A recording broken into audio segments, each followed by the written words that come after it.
చిన్నప్పుడే నాన్న చనిపోయాడు. అమ్మని చూస్తే మతిస్థిమిత సరిగ్గా లేదు. అమ్మాయిని చూస్తే 14 ఏళ్ళ చిన్న అమ్మాయి, మేబీ ఒక 9th స్టాండర్డ్ చదువుకునే ఒక చిన్న అమ్మాయి.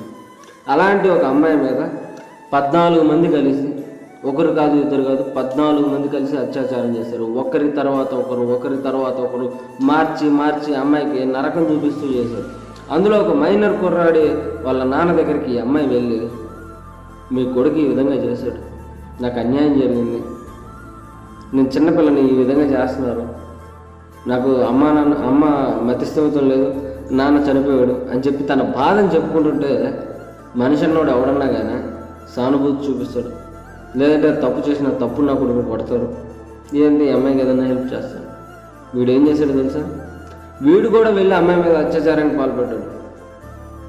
అలాంటి ఒక క్లిష్టమైన పరిస్థితుల్లో ఆ అమ్మాయి మానసిక పరిస్థితి ఎలా ఉంటుంది అనేది ఒకసారి ఆలోచించండి. ఇది ఎక్కడో జరగలేదండి, మన ఆంధ్రప్రదేశ్లో జరిగింది. శ్రీ సత్యసాయి జిల్లా ఏడుగుర్రాల వారపాలెం అనే ఒక గ్రామంలో జరిగింది. వాళ్ళని అరెస్ట్ చేశామని చెప్తున్నారు. అరెస్ట్ ఒకటే దీనికి పరిష్కారం కాదండి, అంతకు మించిన శిక్ష వేయాలి. అరెస్ట్ ఏముందండి, 4 రోజులు, 1 నెల, సంవత్సరం అయితే బెయిల్ వస్తుంది, వచ్చేస్తారు బయటికి. తర్వాత వచ్చిన తర్వాత అయినా ఇదే చేస్తారు, ఇంకోటైనా చేస్తారు.